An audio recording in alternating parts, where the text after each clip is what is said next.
Not too long ago, a viewer named QRequest6484 left a comment asking if we could start a new series where we ranked all the DLC guns in a certain game, and then we worked through the entire franchise, and you know what?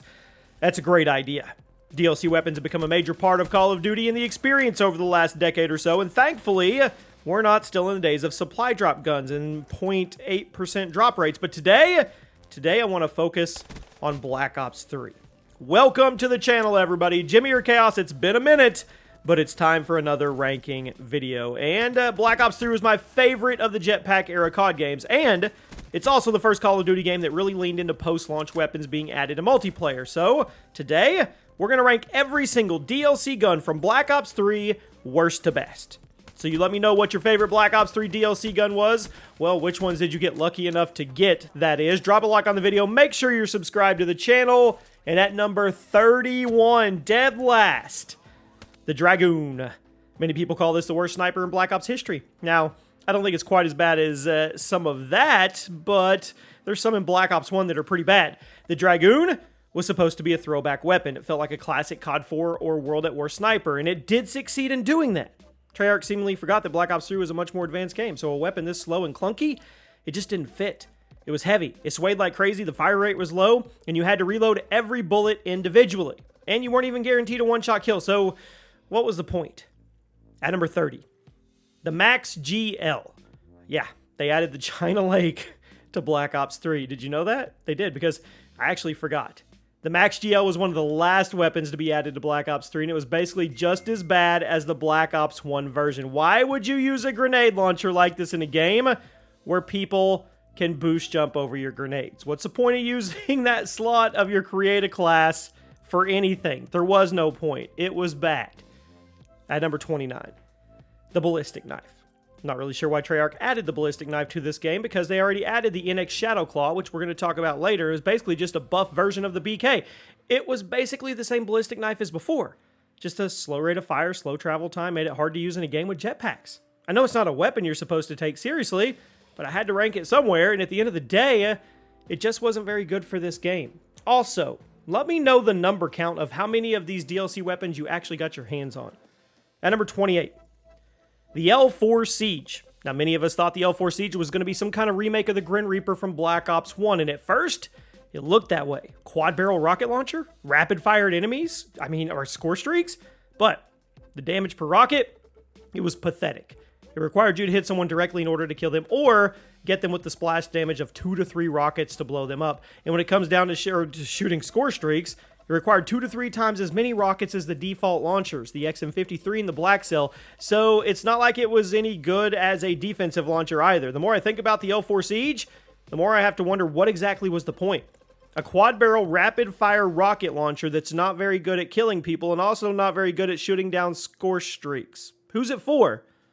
At number 27, the HG40. I remember when I first pulled this futuristic MP40 from a supply drop, I was disappointed. When it was added to the game, it was legitimately terrible. The fire rate, recoil, damage per shot, all unusable in a game like Black Ops 3. Now, Treyarch did buff it once or twice, and it's certainly better than it was in the beginning, but overall, I'm going to stick it with the lower chunk of the guns in this list, because even after the buffs, it's not impressive. For an MP40 remake, this one didn't hit the mark. At number 26, the Rift E9. Now, I thought this pistol was kind of cool when it came out, but the community seems to absolutely hate it. Honestly, I understand. Now, the Rift E9 energy pistol was great at destroying enemy score streaks, but it was extremely hard to use against enemy players because it was a 2-round burst with a pretty slow fire rate, and it shot out energy projectiles instead of bullets, so you would have to lead your shots if the enemy was further than 5 feet away.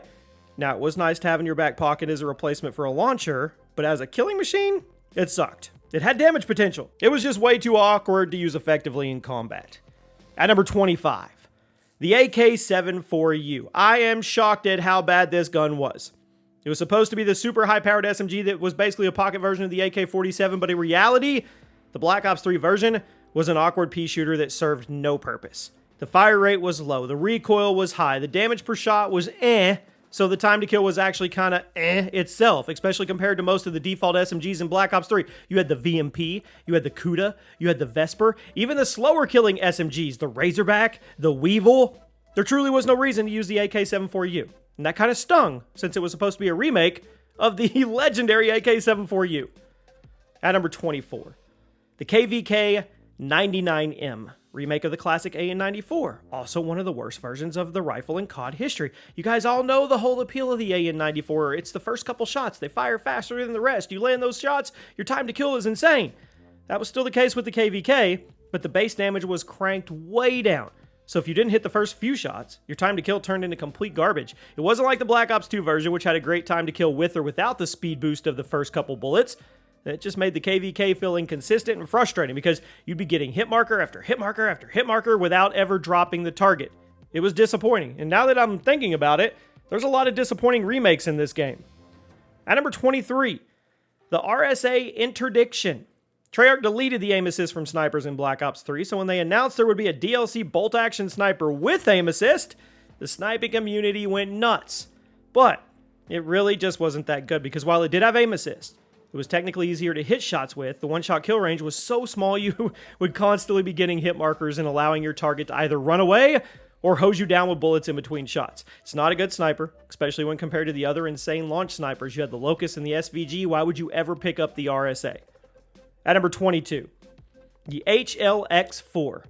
This was an SMG that always has been a little strange to me because on one hand, the time to kill and the fire rate were good. On the other hand, it had that weird trait where it had to spool up when you pulled the trigger like it was a turbo gun, so you couldn't instantly react to enemies that were in your face, which was kind of the whole point of using an SMG in the first place. So I'm torn. I get that some people liked it, and again, the time to kill was nuts, but the fact that it was a close range weapon that couldn't fire immediately upon pulling the trigger, it really held back how effective it could be, or how you could be, how aggressive you could be. I think it's a fair place. 22 is a fair place. At number 21, the D13 Sector, the now infamous pizza slicer weapon. Launcher fired a circular blade disc around the map, would bounce off walls, instantly killing anybody it touched. Sounded good. Certainly goofy. Kind of useless on larger maps where it didn't have anything to bounce off of, but on the maps with tight interiors and corridors, especially in game modes like Safeguard, you could get some cheesy clips. We've made it to number 20. The R70 Ajax, the ammo printing LMG that was cool to look at, and when it was first added, people thought it was cool, but the cool wore off once you started using it. Technically, it had infinite ammo, but in order to refill your ammo, you had to sit quietly in the corner and patiently wait for it to print some more, which could get really problematic if you were in a group fight. So it's not even like the time to kill was amazing when it did have ammo. I mean, I didn't care for this thing. It was a cool idea. It was neat on paper, but the amount of downtime it required, it just wasn't worth it. You never got a pace. You never got a flow. At number 19, the LV8 Basisk. Similar to the HLX, it had an insane fire rate, nutty time to kill. But once again, it had to spool up when you pulled the trigger, meaning you couldn't react instantly to someone who charged at you. However, where the HLX4 was an SMG, the LV8 was an assault rifle. It meant it was used at mid-range, so the brief spooling wasn't quite as intrusive since enemies were generally a bit further away from you than they were if you were playing with an LMG, or an SMG, I'm sorry. The LV8 had some noticeable issues. Bit of a learning curve, but I think it's at least better than its SMG brother. At number 18, the MX Garand. The futuristic remake of the M1 Garand, and it had a solid time to kill. It had pretty good handling speeds as well, and it was a consistent two-shot kill. So you're saying, why is it at 18? Well, there's a few things that kept it from getting ranked higher. Not only was the recoil a tad on the high side without a foregrip, but you also couldn't reload the MX Garand before the clip ran out. Ping, which could sometimes get you in trouble. If you had 3 to 4 shots left in it, you'd either have to go into your next gunfight knowing you might get killed in your reload animation, or you just wasted those 3 or 4 shots downrange or at a wall to reload your gun, which that would give your location away to enemy players and also waste a few shots of reserve ammo. So it was a bit of a give or take with the MX Garand. It was a fun weapon to use, but ultimately not good enough for me to rank it any higher than 18. At number 17, the DBSR 50. Neat little gimmick sniper, right? It didn't have a big community. The DBSR was a bolt-action sniper. Could be fired twice before rechambering, meaning it technically had some really good potential, but there was catches.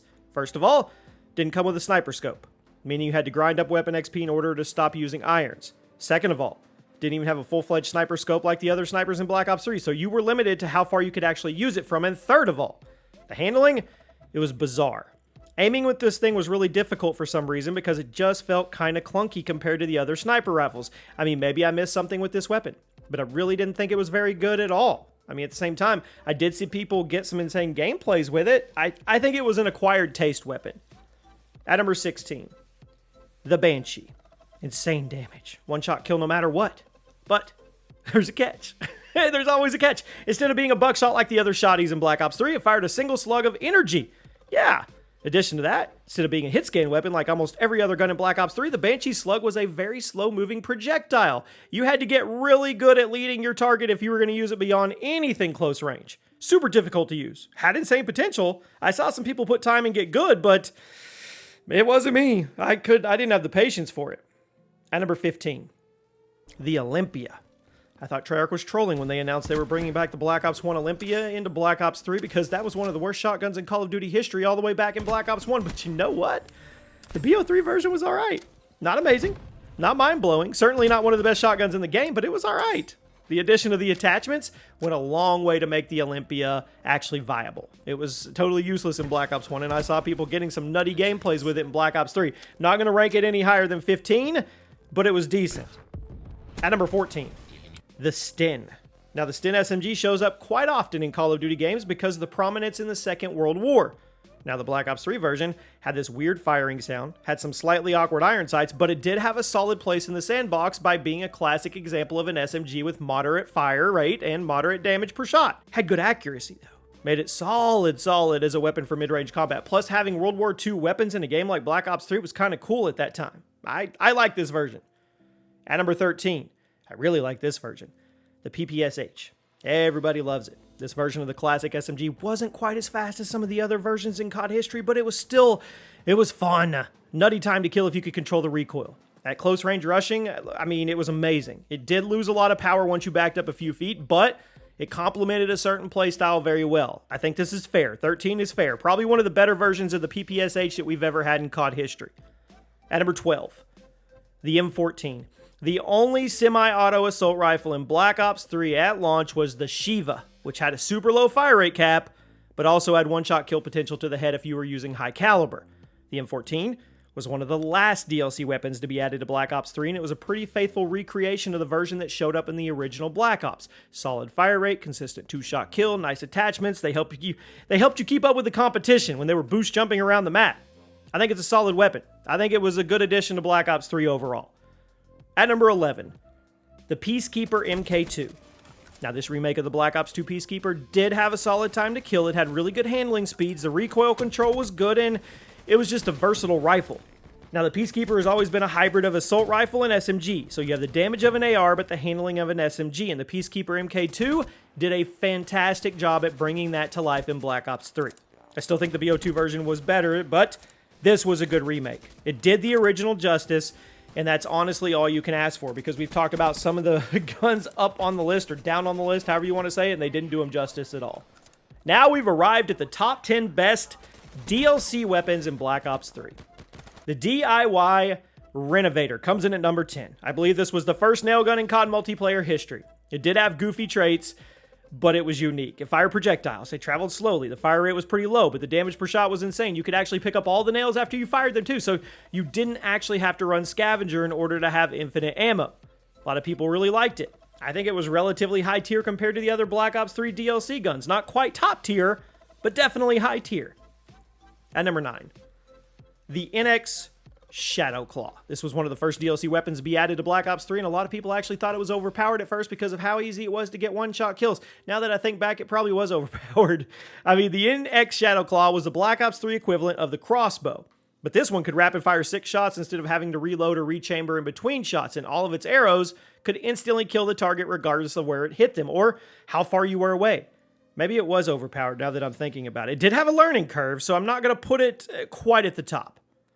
At number 8, the XPR 50. Here's a Black Ops 2 gun remake I was not expecting. The XPR was the Black Ops 2 equivalent of the Barrett 50 cal. Now, it wasn't never as popular as the Ballista or DSR, but it had a good club in Black Ops 2. The Black Ops 3 version was a faithful remake. It featured that same semi-auto rate of fire, generous one-shot kill range, made it great for hitting long clips, taking down hordes of enemies in a single magazine, assuming you could stay on target. Awesome weapon, awesome remake. I think it's one of the better DLC guns overall, and it sounded good. At number 7, dear to my heart, the Galil. You guys know I love the Galil. The Black Ops 1 Galil is one of my favorite guns in Call of Duty history, and I was excited when it was announced to be coming in Black Ops 3. Overall, solid remake. Firing sound wasn't nearly as good as the original. Time to kill wasn't quite as good, but they did good. It was a good overall weapon and a solid all-around assault rifle, which was the whole appeal of the Galil in the first place. I loved it. I thought it did the Black Ops 1 version justice, even if the Black Ops 1 version was still way better. At number 6, the RPK. The Black Ops 3 RPK was insane if you were able to get it. It was kind of like a middle ground between an LMG and an assault rifle, essentially an AK-47 on steroids. It would consistently kill in 3 shots to the body while firing about 600 rounds per minute with a quick reload animation. Now, if you loaded up on mobility perks and you treated the RPK like a heavy assault rifle, you could do some damage. 3-shot kill range, it was good. Even though the default magazine was only 40 rounds, it was still a very good weapon. Solid recreation of the Black Ops 1 version. Now we arrive at the top 5. The FFAR. The FFAR. It's become a reoccurring weapon in the last Black Ops couple of games, but the original version that appeared in Black Ops 3, little divisive. First time we got a remake of the classic Black Ops 1 FAMAS. Naturally, the FFAR didn't stand up to it, which was probably a good thing since the original version was completely game-breaking, but some thought Treyarch went too far with the nerf of the Black Ops 3 remake. The fire rate was toned down, the base damage was reduced, it made it sometimes feel a bit underpowered, but if you look at the stats, on paper it was a really solid gun.